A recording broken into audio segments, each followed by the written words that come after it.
Hello friends, this is Mega here and welcome to वाला classes. तो कैसे हैं आप सभी लोग? आई होप आप लोगों की सीटेट दिसंबर 2024 एग्जाम की तैयारी अच्छी चल रही होगी। तो आज की क्लास आप सभी के लिए मोस्ट इम्पॉर्टेंट, मोस्ट यूजफुल होने वाली है। सीटेट दिसंबर 2024 एग्जाम को क्लियर करने में बहुत हेल्प करेगी। और अगर ये तरीका आप अपनाएंगे तो ट्रस्ट मी, आपका सीटेट एग्जाम क्लियर भी होगा। अब एग्जाम में काफी कम टाइम बचा है, तो आज की क्लास में हम समझेंगे कि लास्ट के 5 डे में आप क्या स्ट्रेटजी फॉलो करें जिससे कि आपका एग्जाम क्लियर हो जाए। और अगर आप ये क्लास 3 दिन पहले 2 दिन पहले भी देख लेंगे ना, तो उन स्टूडेंट्स को भी हेल्प मिलेगी सीटेट एग्जाम को क्लियर करने में। तो सभी पॉइंट्स को अच्छे से समझेंगे। क्लास पूरा एंड तक देखना जिससे आपको हेल्प मिले सीटेट दिसंबर 2024 एग्जाम को क्लियर करने में। तो क्लास को शुरू करने से पहले आप सभी चैनल को सब्सक्राइब कर लेना, बेल आइकन को भी प्रेस कर देना जिससे कि नेक्स्ट वीडियो का अपडेट आपको मिल जाए। और क्लास अच्छी लगे तो लाइक करें, दोस्तों के साथ भी शेयर जरूर करना। तो हम समझेंगे कि लास्ट के 3 से 5 दिन पहले आप क्या स्ट्रेटजी फॉलो करें जिससे कि आपका एग्जाम फर्स्ट अटेम्प्ट में क्लियर हो जाए। तो ये है सभी स्टेप, एक एक करके हम सभी पॉइंट्स को अच्छे से समझेंगे क्या और कैसे फॉलो करने ये स्टेप आपको। तो फर्स्ट पॉइंट को समझते हैं, time management. CTET exam clear करने के लिए आपको टाइम मैनेजमेंट करना आना चाहिए। देखिए, आप सभी सीटेट एग्जाम की तैयारी अच्छे से कर रहे हैं और आपकी तैयारी अच्छी है, लेकिन एग्जाम में आप टाइम को मैनेज नहीं कर पाए तो आपका एग्जाम छूट सकता है। और अगर आपकी तैयारी कम भी है ना, और आपने टाइम मैनेज कर लिया एग्जाम में, तो आपके 15 से 20 नंबर बढ़ भी सकते हैं। तो टाइम मैनेजमेंट इंपॉर्टेंट है। पेपर लेंदी आता है, ये हम सभी जानते हैं, और स्टूडेंट का पेपर छूट जाता है। तो पेपर छोड़ना नहीं है, क्योंकि सीटेट एग्जाम में कोई भी नेगेटिव मार्किंग नहीं होती। तो पेपर आपको पूरा करके आना है। कैसे करें टाइम मैनेजमेंट? तो मैंने रिसेंटली टाइम मैनेजमेंट की एक वीडियो बनाई है, आप सभी उस क्लास को देख लेंगे, लिंक मैंने आपको डिस्क्रिप्शन बॉक्स में दे दिया है। तो वहां से उस क्लास को आप देख लेंगे तो सभी चीजें आपको क्लियर हो जाएंगी। अब नेक्स्ट पॉइंट को हम समझेंगे, रिवीजन। देखिए, ये बहुत इंपॉर्टेंट है कि आपने अब तक जो भी पढ़ा है या आप जो भी पढ़ रहे हैं उसका आप सभी रिवीजन करें, क्योंकि अगेन आपने बहुत कुछ पढ़ लिया और लास्ट टाइम में आपने रिवीजन नहीं किया तो आपका सब कुछ पढ़ा हुआ बेकार हो जाएगा। क्योंकि पेपर देखकर या क्वेश्चंस देखकर आप सभी कंफ्यूज होने लगते हैं, क्योंकि इतना कुछ पढ़ लिया है और लास्ट टाइम में आपने रिवीजन नहीं किया है तो मिसमैच होने लगती हैं चीजें।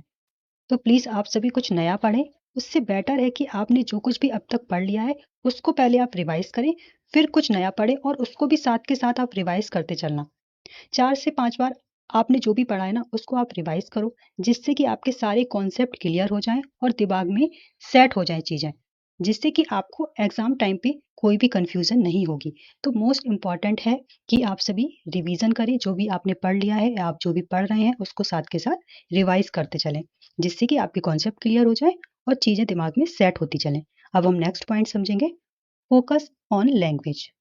आप सभी लैंग्वेज पर ध्यान दीजिए, क्योंकि अब काफी कम टाइम बचा है। तो जो भी कोई 2 लैंग्वेज आपने चूज की हैं उसके पैसेज की आप प्रैक्टिस करिए, क्योंकि 15-15 नंबर के पैसेज आते हैं, तो 30 नंबर आपके फ्री के हैं। तो आप सभी उस पर ध्यान देंगे। और लैंग्वेज स्कोरिंग भी होती है, तो ये 30 मार्क्स पूरी तरीके से आपके हाथ में है। तो अगर आपने इंग्लिश लैंग्वेज को चूज किया है तो मैंने आपको पैसेज सॉल्व करने के टिप्स और ट्रिक बताए हैं स्टेप बाय स्टेप, तो वो क्लास आप सभी देख लेना। और मैंने 3 प्रैक्टिस सेट ऑलरेडी करा दिए हैं, उनकी प्रैक्टिस आप कर लेना, आपको हेल्प मिलेगी एग्जाम क्लियर करने में। और देखिए, मैंने जो इंग्लिश पैसेज को सॉल्व करने के स्टेप बताए हैं वो आपको अदर लैंग्वेज में, यानी कि हिंदी या जो भी लैंग्वेज आपने चूज की है उसमें भी आपको हेल्प करेंगे, क्योंकि पैसेज को सॉल्व करने का तरीका सेम ही होता है, चाहे कोई भी लैंग्वेज हो। और आप सभी लैंग्वेज में पेडागोजी भी तैयार करेंगे, क्योंकि हिंदी और इंग्लिश की पेडागोजी लगभग कुछ टॉपिक उसमें सेम है। तो आप सभी पेडागोजी भी तैयार करेंगे। अब नेक्स्ट पॉइंट को समझने से पहले मैं आप सभी को एक बात बोलना चाहती हूँ कि जिन भी स्टूडेंट्स का एग्जाम 14 दिसंबर को है, वो सभी स्टूडेंट अपना पेपर सेट मुझे ईमेल कर सकते हैं, जिससे मैं पेपर का सॉल्यूशन आपको करा सकूं। तो पेपर की फोटो या फिर स्क्रीनशॉट लेके आप मुझे ईमेल कर देना। ईमेल आईडी मैंने आपको डिस्क्रिप्शन बॉक्स में दी है, वहां से आप देख लेना। अब समझेंगे next point, do practice for previous year questions paper.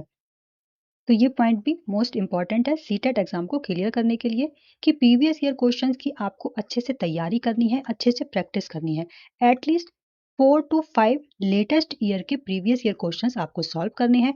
और कम टाइम है तो कम से कम आप लास्ट 3 ईयर्स के सभी प्रीवियस ईयर क्वेश्चंस को सॉल्व करेंगे, आप प्रैक्टिस करेंगे अच्छे से। और जब आप सभी प्रीवियस ईयर क्वेश्चंस की प्रैक्टिस करें तो वहां पर टाइमर लगा के करें, इससे आपको ये भी आइडिया मिल जाएगा कि कितना टाइम लग रहा है आपको पेपर को सॉल्व करने में, और जो भी प्रीवियस ईयर क्वेश्चंस पेपर आप लगाएं उसके सभी क्वेश्चंस को आप समझते हुए चलना, जिससे कि कम टाइम में आपकी अच्छी तैयारी हो जाए और आपके कॉन्सेप्ट क्लियर हो जाए। तो नेक्स्ट पॉइंट को समझने से पहले, अगर आपको क्लास अच्छी लग रही है तो लाइक करें, दोस्तों के साथ भी शेयर जरूर करना, जिससे कि ज़्यादा से ज़्यादा स्टूडेंट्स को हेल्प मिल सके सीटेट एग्जाम को क्लियर करने में। अब हम नेक्स्ट पॉइंट समझेंगे, स्ट्रॉन्गर द पेडागोजी पार्ट। तो आप सभी पेडागोजी पार्ट को स्ट्रॉन्ग करेंगे क्योंकि टोटल 75 नंबर की पेडागोजी आती है और एक दूसरे सब्जेक्ट से रिलेट भी करती है। कुछ बेसिक से कॉन्सेप्ट रहते हैं जो कि हर एक सब्जेक्ट में कॉमन से होते हैं या सेम ही रहते हैं, और पेडागोजी स्ट्रॉन्ग की तो हर एक सब्जेक्ट में आपको हेल्प मिलेगी। तो आप सभी के पास अभी जितना भी टाइम है और आपको कुछ नया पढ़ना भी है, तो आप सभी पेडागोजी पार्ट को स्ट्रॉन्ग करेंगे। तो पेडागोजी कहाँ से तैयार करें? आप जहाँ से पढ़ रहे हैं वहाँ से करिए, या प्रीवियस ईयर क्वेश्चंस पेपर लगाते हैं वहाँ से करिए। नहीं तो मैं आपको एक क्लास कराऊंगी जिसमें पेडागोजी के कॉमन मोस्ट इंपॉर्टेंट की पॉइंट होंगे, वो आप सभी देख लेना। आपको सभी सब्जेक्ट में हेल्प मिलेगी। तो जिन भी स्टूडेंट ने लास्ट टाइम पर तैयारी शुरू की है, तो आप कंटेंट से ज़्यादा पेडागोजी पर ध्यान दीजिए। इससे क्या होगा, इससे आपके सभी सब्जेक्ट कवर होंगे, क्योंकि 15 नंबर की पेडागोजी हर एक सब्जेक्ट में आती है और पेडागोजी रिलेट भी करती है एक दूसरे सब्जेक्ट से। तो आप पेडागोजी तैयार करेंगे तो आपके अदर सब्जेक्ट भी तैयार होंगे। तो आई होप आपको सभी पॉइंट क्लियर हो गए होंगे। तो ये मोस्ट इंपॉर्टेंट पॉइंट थे जो मैंने आपको बताए हैं। एग्जाम के पहले अगर आपने ये फॉलो किए और ये तरीका आपने अपनाया, तो आपका 100% एग्जाम क्लियर होगा, चाहे तैयारी कम है ज़्यादा है जैसी भी है। अगर आपने ये तरीका, ये स्टेप फॉलो किए, तो नो डाउट आपका एग्जाम क्लियर होगा। तो अब अगर आपका कोई डाउट है, कोई क्वेश्चन है, तो आप सभी कमेंट करके पूछ सकते हैं। और क्लास अच्छी लगी है तो लाइक करें, दोस्तों के साथ भी शेयर जरूर करना, चैनल को सब्सक्राइब कर लेना, बेल आइकन को भी प्रेस कर देना, जिससे कि नेक्स्ट वीडियो का अपडेट आपको मिल जाए। तो मिलते हैं हम अपनी नेक्स्ट क्लास में, तब तक बाय बाय, टेक केयर।